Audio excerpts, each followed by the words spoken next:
I think I heard that the today is National Police Appreciation Day or some shit like that. I don't know. I don't remember exactly what it is. Something along those lines. So I would like for you to take a moment and pretend to see the flag with the blue line thing on it. Because it's there. And I support the police. But, I'm just too lazy to fucking get up and change the flag. So, theater of the mind today a little bit. We're using our imaginations. Flag is actually black, white, and blue line. Anyways, yeah, so I watched the last of fucking House of Cards.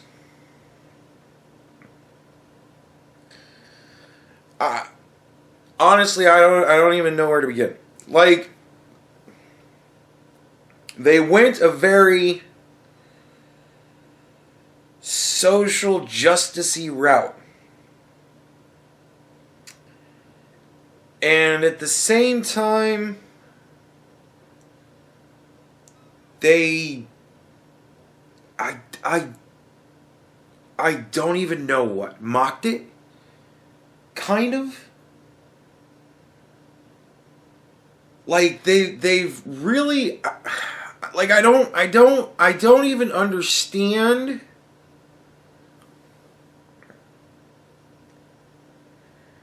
it's so and here's the thing.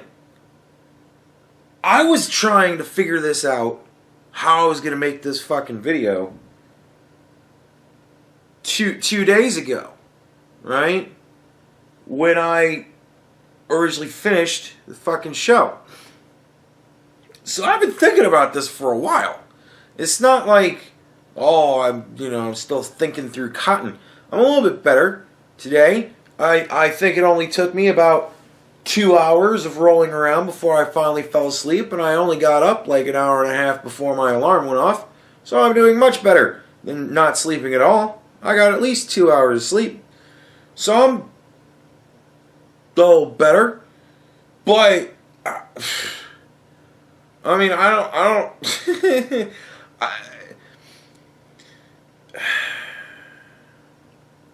I don't understand it. Like, the season starts off, Claire's president, right? I believe she was running for president at the end of the last season, and Francis was going to be her VP, or Francis was running for president, and she was going to be his VP. I don't even fucking know. I don't remember. But I remember they were still running for president. He was president. Or maybe she was. I don't even fucking remember. I didn't watch the last episode. I didn't watch the last episode of the season before I started this one. And it's been a while. And I fucking forgot. Whatever. I know that Francis was president. Nevertheless. Immediately starts off. She's president. Francis is dead. She's president because Francis is dead. She was his vice president. So obviously, alright. So they must have won the election, which we don't get to see. That's just exposition to us. So in the real sixth season, Francis and Claire become president and vice president respectively, which would have been cool to see. I think that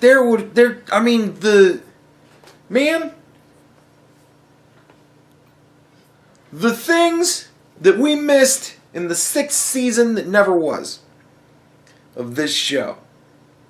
Because it's almost like they just skipped that all the fuck together.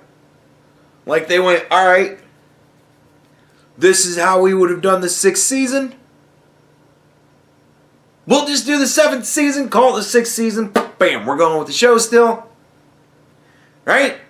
We'll write the alleged kid toucher off of this fucking show. He was our first pedophile president. Our first gay president, too, right?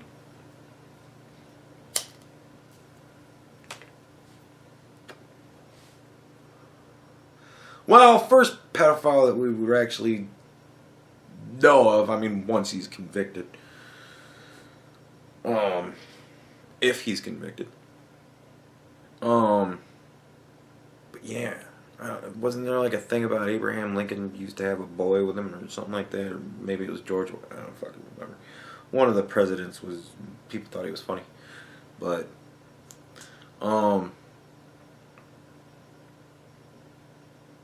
wasn't Hoover like a cross-dresser? I don't know. Man, alright, anyways, fuck, Jesus Christ. Real world really is just better than fantasy when it comes to political fucking shit, right? So,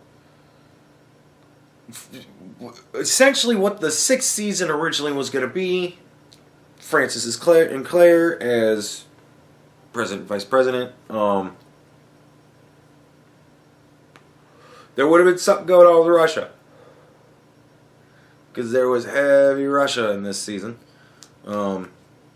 Right? I mean, when is there not heavy Russian involvement when things are fucked up politically? Even in our fantasies, we have to make that reality. But anyways, so...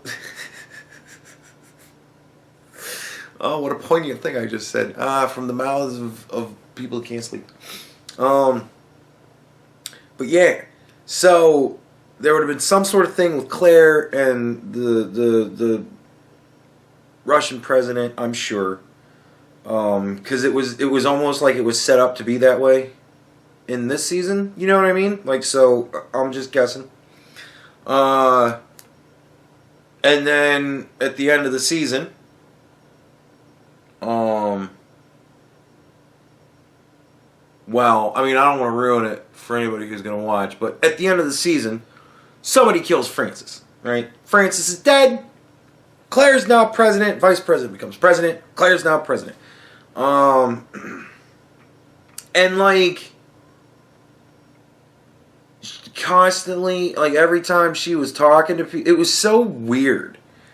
Because it was like, every time she was talking to the public in some sense of it or whatever. Because one of the weirdest things that stood out to me the most about this season was that there was no people. Like, there weren't really any citizens. It was all entirely government employees. And I'm including military in that because they're government employees. There were military things.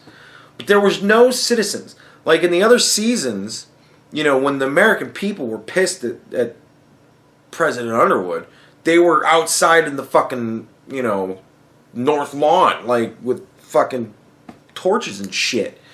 I think they actually had torches one season. And, like, yelling and screaming and shit like that. And you know, there was none of that. None of that. We kept being told about how much the American people hate her. But we never saw that. There was none of that. So, that was weird. It was just really odd that there was no people. Like, that element of it, totally fucking gone. There was no representative of the populace in this season.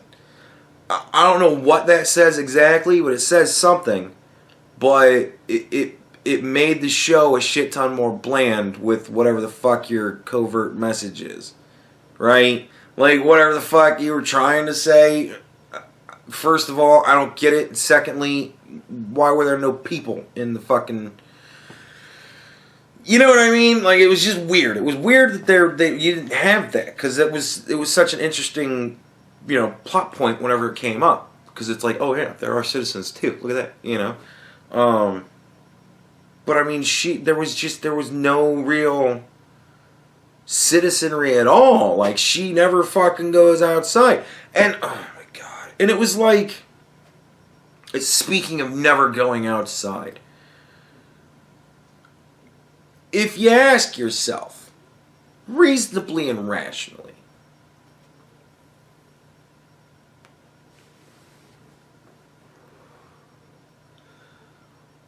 what do I think might go wrong if a woman was president simply because of her being a woman? Right? I think that's a fair question. And you could ask yourself, what happens if it's a man? You know, what if his wife gelds him in the night? It's not like it's never happened before, John Bobbitt. You know what I mean? Like, those are types of questions that you can throw around. What do we do then? What happens to the nation if that happens? Right? You know, how do we do the jokes? Essentially is where we're going with that. But, like, I was trying to think of jokes. Anyways, so, but, like, what if it was a woman? You know what I mean? Like, what if she gets pregnant? Right? That's a very interesting question. What happens if she gets pregnant? Well, we'll tell you, because we're going to throw that in there. Alright, well, what happens if she, I don't know, goes into a really fucking weird mood swing thing? Like, let's get out there a little bit, right? What happens if she's fucking part crazy? And she's kind of crazy bitch. And, like, I don't know, goes into fits of rage and like, tries to nuke somebody. Well, it's in there. Okay. Well, what if she, like, I don't know, what if she's just a really glum bitch and she's just maudlin all the time and she's just really depressed and she gets a depressive fucking mood and she winds up, like, just hiding in the East Wing, you know, in the residence. She just sits in the residence for, like, I don't know, months. We'll do that. Like, they threw every fucking thing that would make the American populace go, Jesus fucking Christ, goddamn fucking woman.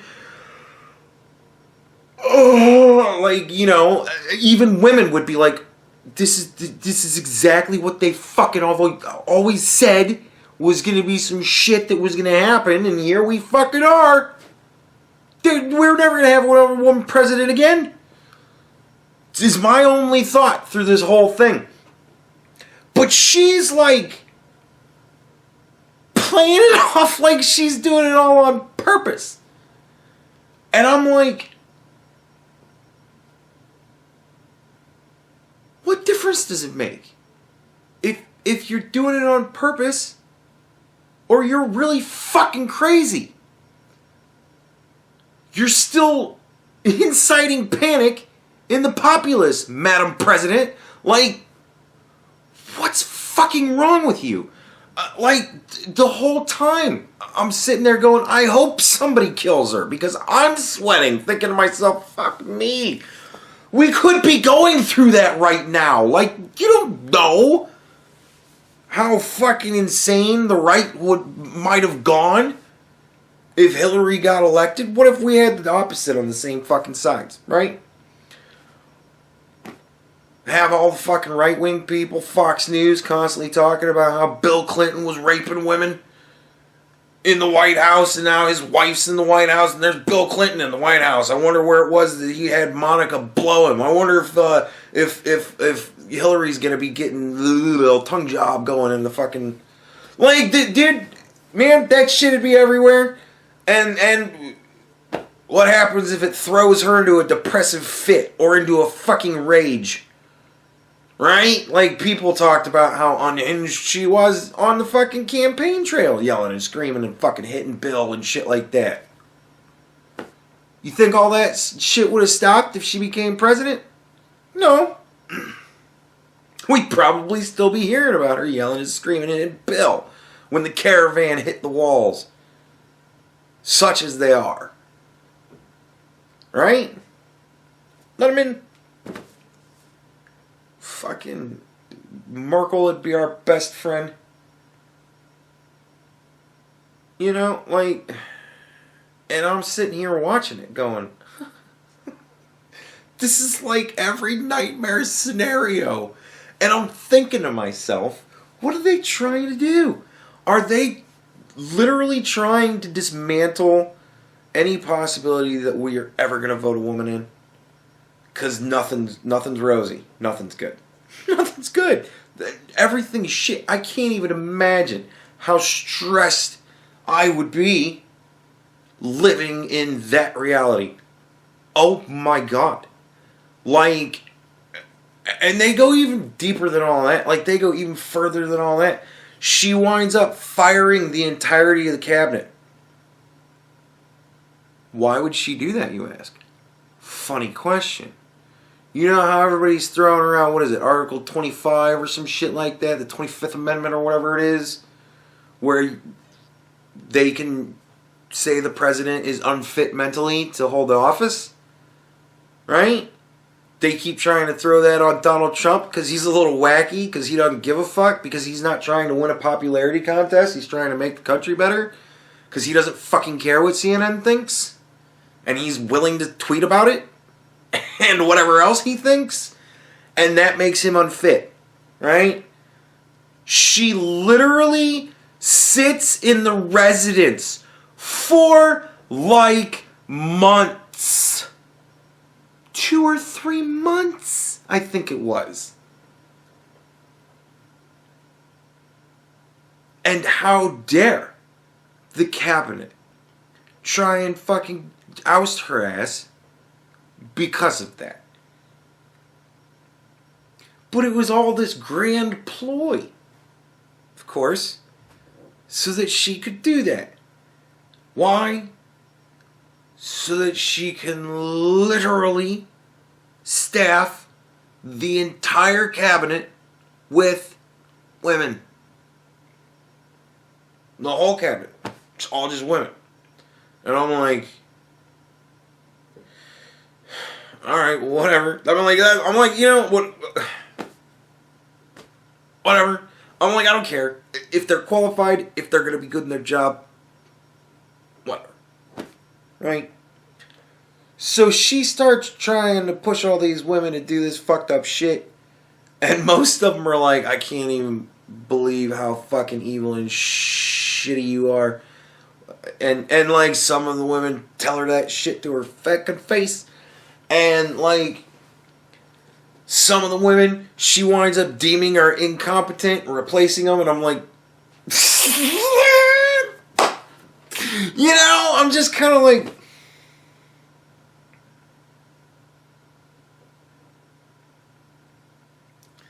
it was such a weird show to watch.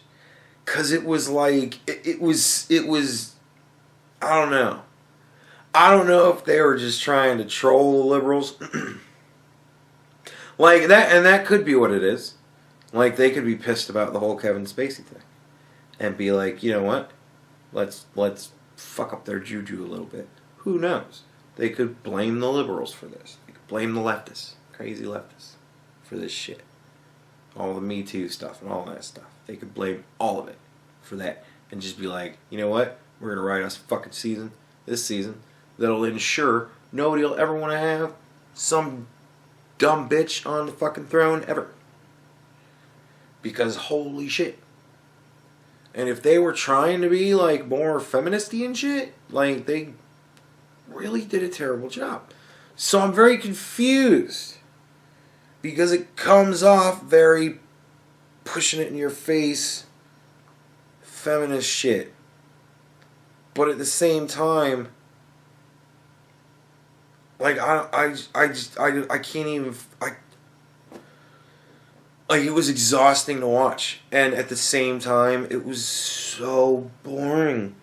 Like, everything was predictable as fuck. And if it wasn't predictable, it wasn't like you were off much. You know what I mean? Like, I guessed she was gonna wind up being pregnant earlier than she wound up being pregnant. Because I was kind of fuzzy on the whole, like, time gap. I didn't really know how long the 6th season was. So now that we're in the 7th season and I didn't get to see the 6th season, I don't really know exactly where we are in the timeline. So I didn't know when she would have gotten knocked up. I thought she was going to pull out I'm pregnant a lot sooner than she did. But that wound up being, you know, the depression, and I guessed that the depression was going to come after the pregnancy. The pregnancy came after the depression. But it was all, you know what I mean? Like, it was all very predictable because it was all tropes. You know, it was just fucking your classic, hey, you know what it'd be like if a woman was president, man, every month we'd all be like a whole nuclear bombs. You know, like that fucking the old... and it was every fucking one of them. It was all of it. And, like, the whole show, they kept doing this, like... it follows with the theme of the show. They used to do that shit with Francis T. They go back in time, see him as a kid and whatnot, and teenager, and in college and shit. And, like, the prevailing theme with her little things were always... if you tell her to do something, she's going to do the opposite, guaranteed, no matter what it means.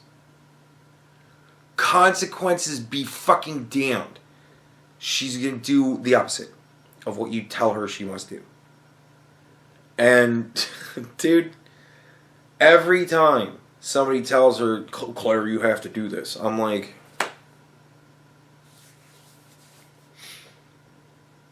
You know? And it's like, well, I wonder what's going to happen next. Oh, she doesn't do it. She does the exact opposite. Holy shit. And, like, some of the things that they brought up to try and take her down, she had an abortion while she was married to the president. And I'm sitting there going, nobody's going to give a fuck. And I'm like, she's going to come out and go, yeah, I had a baby. Baby died in my womb. I had to have an abortion. And then there you go. And that's exactly what fucking happened. And I'm like, well, why did they even put that in there? You know what I mean? It's like, why did they even put that in there? It was literally 2 scenes that followed each other. One bitch says, we're going to tell him you had an abortion. And then the next scene is she's addressing the nation, talking about her abortion. And she says, this is all I'm going to say about this. And immediately fucking smashes it. And I'm like, what was the point of that? Like, just to throw that in there? Dude, it was so weird. It was so weirdly written.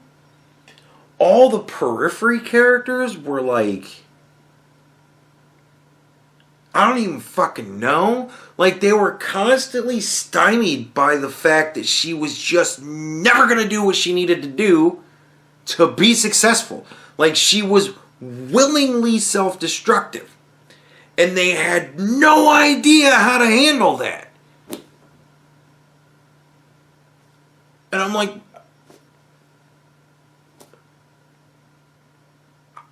what? Dude?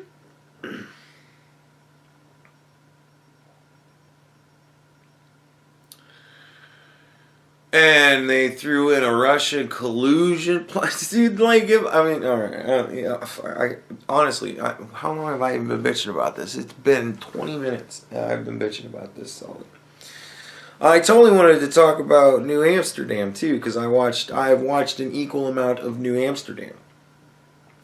And while I will say that New Amsterdam pushes the agenda in your face far more than House of Cards, I actually like it more than I liked House of Cards. Odd as that is. Because it's like, I don't know. It's a good medical show for what it is, I think. Whatever, you call it whatever you want. But I think it's a good medical show. But it is the exact polar opposite of House. And that to me is just very interesting to watch. Because it was all sarcastic and fucking just raunchy jokes and shit like that. And this show is so saccharine sweet. I feel diabetes type 28 forming somewhere around my pancreas. because just watching this show, I'm like, oh my god. Maybe that's why I can't fucking sleep. I'm on a sugar high from watching this goddamn show. It's so nice, and everybody is so sweet and helpful and wonderful, and it's very interesting to watch, because it's interesting to watch them deal with, adversity. I don't know. It's just very interesting to watch. I want to see how they go with it. I only got like 3 or 4 more episodes to watch, but yeah, I actually like it. I think it's well written. Like, that's the thing, and they push it in your face constantly. Like, the cast is very diverse, very diverse. All of the faiths so far that I can think of have been represented. There's even been a little doctor. There was a wee doctor that came in. And that was cool. And it was cool. Like, it was funny. It wasn't funny. It wasn't funny. It wasn't a funny scene. It was funny to me, though, because it was like all of a sudden there's this doctor who is, looking over the gurney at the patient, and I'm like, just all of a sudden there it was. Here's this doctor, and he was doing doctory stuff, and they're talking doctor talk to him, and he's talking doctor talk right back to them, and he just did doctor stuff. I mean, they didn't, nobody used him as a pivot point, put their hand on his head and slid around his head or anything like that. They didn't nobody put coffee on him. Nothing. Nobody tripped over him. Nobody said, oh, I didn't see it down there. He just, doctor. And I was like, cool. Like that. I thought it was well done. Now, they started you slow, which is kind of a trick, I think. Because this last episode I watched, they were doing a domino transplant. If you don't know what that is, it's where you've got X amount of people, right, that they have family members willing to donate, but those family members don't match the person in their family that needs the transplant. But they do match other people in a chain, right? So you kind of get a chain of people that, I'll donate part of my liver to you, and then your mom donates part of her liver to that dude, and then his chick donates part of her liver to this guy. You know what I mean? And then ultimately it comes back around to whoever, right? So, the episode started off with a Latin gentleman and his daughter, and she couldn't breathe very well. And apparently it was big problems.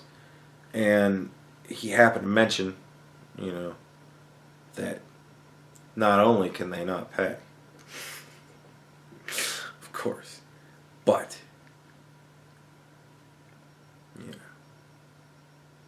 not everybody comes legally to the country. So they're undocumented. And I'm sitting there going, and the nurse is like, well, don't worry. You're safe here. We'll protect you. Even from I can't even get to you in here. And I'm just like, alright. Where are we going with this? And of course, where we go with this is, one of the fuckhead chicks, right? She decides, I don't think my brother would do this for me, so I ain't doing this. I don't care that there are 6 lives on the line, and I am the piece of shit that is going to kill, essentially, 6 people. Right? And of course, because she's that much of an ass, so is everybody else in the chain. Now, I say this with a whole lot of my own personal views in it. You know what I mean? Right? I say this with a lot of my own personal views in it. But if it was me, if I was in that situation, even if it started and ended with me, if I was the only person in the chain to go, well, I'm still giving up what I said I was going to give up. Even if I was the only one, I would be doing that. Because I would just be like, you just at some point you gotta hope, good deed, right? Like, well, fucking help us out here. You know what I mean? Like, something somewhere's gotta give in that point. And somebody has to be the one to go, alright, fucking, I'm gonna do it. And not care.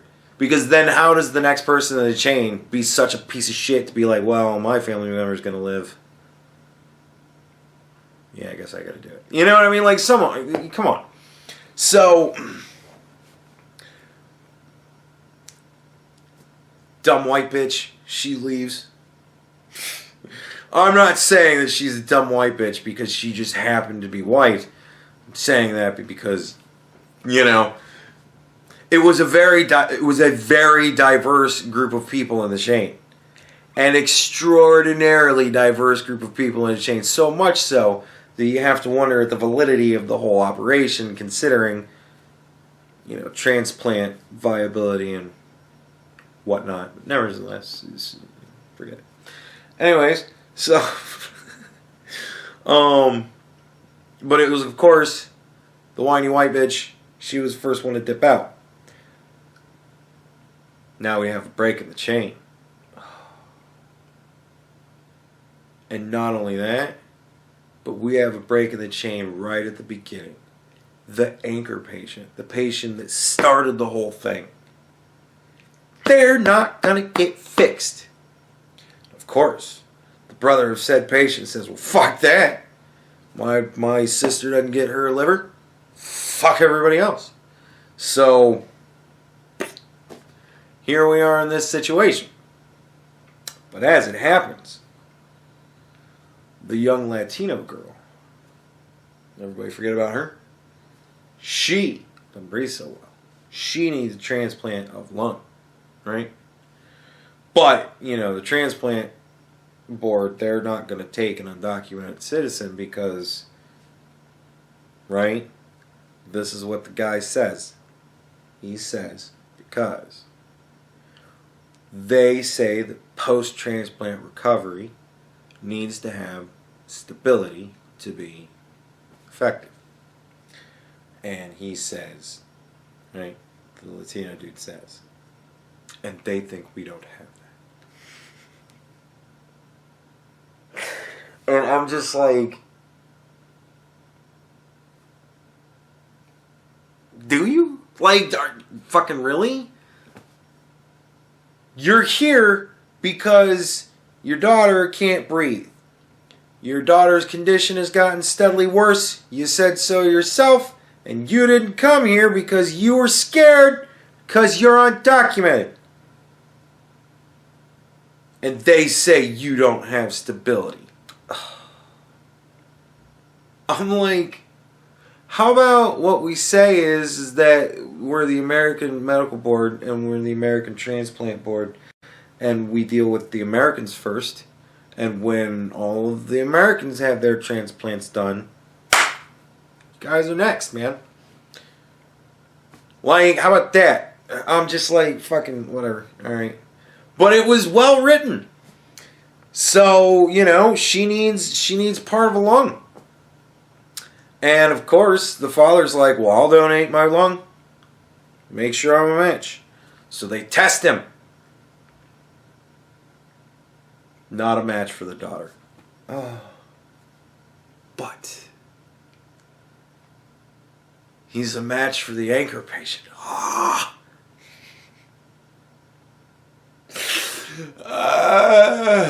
But now we have a new problem. He's totally willing to donate. But you see, his daughter needs part of a lung. We're doing livers right now, right? We ain't got no lung. So we need to find somebody willing to be tested to try and see if they can donate lung, right? And of course, shit tons of people from within the group, the whole circle, the whole chain of transplant people, shit tons of them are like volunteering, right? Of course. And this moves the guy so much that even when when things turn even more south for his little girl, he's such a wonderful guy that he's still doing the transplant. No, whether his daughter gets part of the lung or not, he doesn't fucking give a shit. You know, he's like, I said I was gonna do it. You know, I'm helping people. Such a good guy, you know. And like the craziest thing about it is, they asked him, apart, why is it you're here undocumented, right? And he says where he comes from, and I don't remember where the fuck it was, Guatemala or some shit. I don't know. Where he comes from. You see the cartels, they don't so much appreciate police officers that can't be bought. Right? So this guy is an ex-cop who had to flee with his kid north to the USA because he can't be bought by the cartels. And I'm like, fair enough, right? I'm like, it totally matches with the whole character up to this point, and it totally matches the character the whole rest of the way through. Totally matches. I'm like, I totally buy that. But, you know, he's telling the story, and he's like, and when we came to New York, and I'm thinking to myself, you know, I'm not entirely sure where exactly on the New York-Mexico border that the actual, you know, port of entry is. But why didn't you use it? Like, that certainly sounds like asylum to me. Right? And I'm sitting here thinking to myself, like, the dude's fucking telling this doctor, hey, can you get the mayor on the phone and see if there's any way that he can pull strings to get this little illegal girl on the fucking transplant list. And I'm like, why doesn't he call the mayor to see if he can expedite a fucking asylum claim for this guy and his kid to get them to be asylum? I'm like,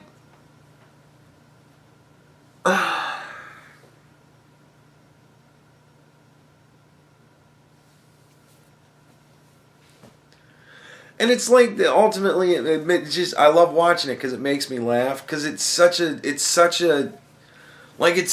childish representation of the world, which is why everybody's always so good and wonderful and happy. It's almost comical because it's like, you know, there are real substantial things that you could do in this situation to actually help this dude and his kid. And you're going this fucking route instead. You know, so I'm like, all right, whatever. It's a fun show to watch. I enjoy watching it, so I don't know. So, yeah, House of Cards was infuriating because they took a show that was whimsically serious and they turned it whimsically whimsical. And I was like, what the fuck? And it just got fucking weird. And I didn't like where they went with it. And then there's the other show, which is SJW times 10 from House of Cards, and I'm loving it because it just makes me laugh because the ideology is just so bass-ackwards that to see it enacted, like, it's one thing on paper. We can say all these things on paper, right? We can say we're going to do all these things on paper. But until it comes down to actually seeing the representation of it and thinking through how ridiculous it is, you know, it's just very funny to watch to me. So, loving the one show, didn't like the other. There you go. That's my review of both. Have a good day.